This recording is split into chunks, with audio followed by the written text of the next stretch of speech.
Non tutte le persone subiscono lo stress come tanti di quelli che ci rimangono sotto, diventano ansiosi, cascano magari in depressione e hanno attacchi di panico.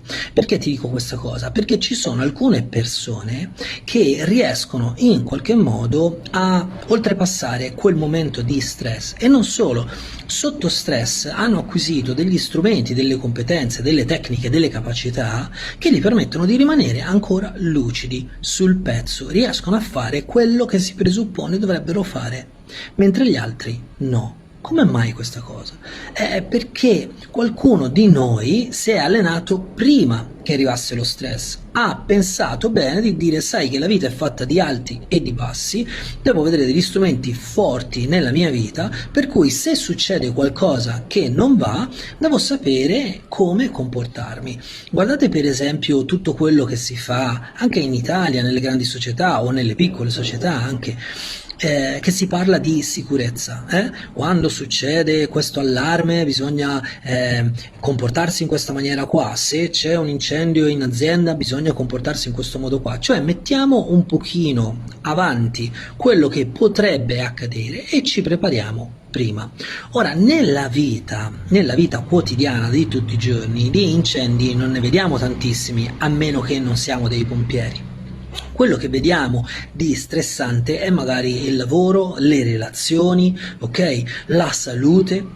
Tutte queste aree, se non vengono coperte da una propria crescita personale, uno sviluppo interiore e non cominciamo ad essere forti di chi realmente siamo, perché appunto abbiamo acquisito degli strumenti, corriamo il rischio che alla prima avversità cadiamo giù. E te lo dico, la prima avversità, quando ti accorgerai che stai cadendo, che non hai gli strumenti, sarà tardi.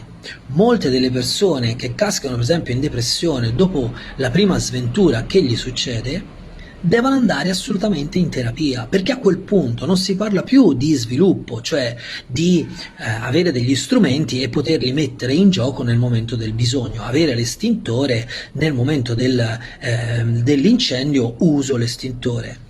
Se l'estintore non ce l'hai, se non hai mai fatto niente per capire come usare quell'estintore, quando ci sarà il fuoco rimarrai bloccato e avrai bisogno di qualcuno che fa quella cosa per te.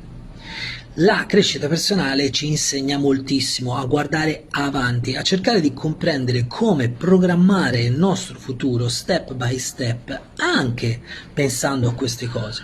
Cosa significa? Che dobbiamo diventare paranoici e che dobbiamo pensare che succedano le cose brutte? No, assolutamente no, anche perché è inutile che ti vai a cercare i problemi, comunque li trovi anche se non li cerchi, va bene? La vita è fatta così.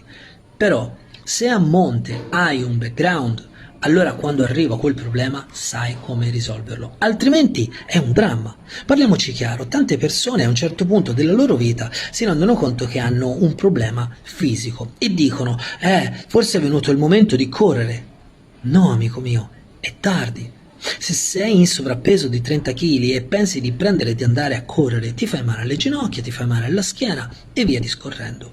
Lo devi fare un po' tutti i giorni e questo ti permette, quando arriverà quel momento in cui sarai un po' ingrassato, di avere una corporatura fisica e una struttura che ti permette di iniziare a fare movimento in modo che tu possa ributtare giù il peso. Ma anzi, ti voglio dare un giro di vite. La crescita personale ti permette di non arrivare ad avere 30 kg in più. Ti fa essere tanto sensibile da comprendere prima che cosa sta accadendo. Perché ti faccio questo discorso? Perché molte persone pensano in termini di rimedio, pensano alle tecniche in generale come a una funzione di rimedio. Quindi che cosa fanno? Quando si sentono male, cioè è già tardi, è tardissimo, però quando si sentono male vanno su internet e digitano qualche nome di disciplina per capire se esistono delle strategie, delle tecniche per risolvere quel problema. Mi è capitato nell'ultima settimana 2 o 3 ragazzi che si sono impauriti per delle cose e mi hanno chiamato con urgenza dicendomi dobbiamo fare un'ipnosi, dobbiamo fare questa tecnica di PNL, dobbiamo fare A, B e C. È tardi, ci dovevi pensare prima.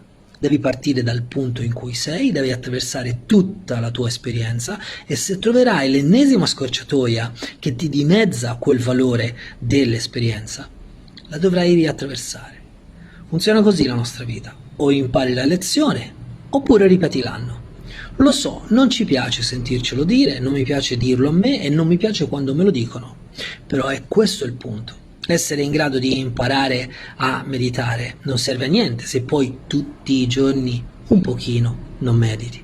Sapere che mangiare sano fa bene è inutile se poi tutti i giorni non mangi sano. Sapere che fare un po' di attività fisica è utile per avere una buona salute non serve a niente se poi non la pratichi. Esattamente nello stesso modo la crescita personale. Ci sono tantissime strategie, tantissime tecniche, tantissimi strumenti, tantissimi mindset, concetti, ce n'è di tutti e di più. Però se non li metti in pratica nella tua vita e non cominci adesso a fare qualcosa per il tuo futuro, quando il tuo futuro arriverà sarà troppo tardi, amico mio, perché i momenti di stress arrivano per tutti, la sventura arriva a tutti. È un po' come quel dilemma della persona che non metteva mai da parte nessun soldo, pensando che tanto ho degli amici, se dovessi avere una sventura economica basta che chieda ad un amico e me li presta. No, non te li prestano perché non hai modo di restituirli, li hai già finiti. Quindi fare un po' la formichina è una buona cosa, tutti i giorni metti da parte qualcosa. E come lo metti da parte quel qualcosa? Togliendo le spese inutili. E come sai che le spese sono inutili? Ti devi guardare dentro, devi fare un diagramma della tua vita, devi cominciare un percorso di crescita personale, cioè devi maturare, devi crescere, devi essere più responsabile di quello che fai e di chi diventi. Spero che questo video ti sia servito, se è così mettimi un mi piace, sappi che parlo di queste cose anche nel corso di PNL che trovi nel mio sito www.carusocolzi.com. Io per adesso mi fermo qua e ti auguro una splendida serata. A presto.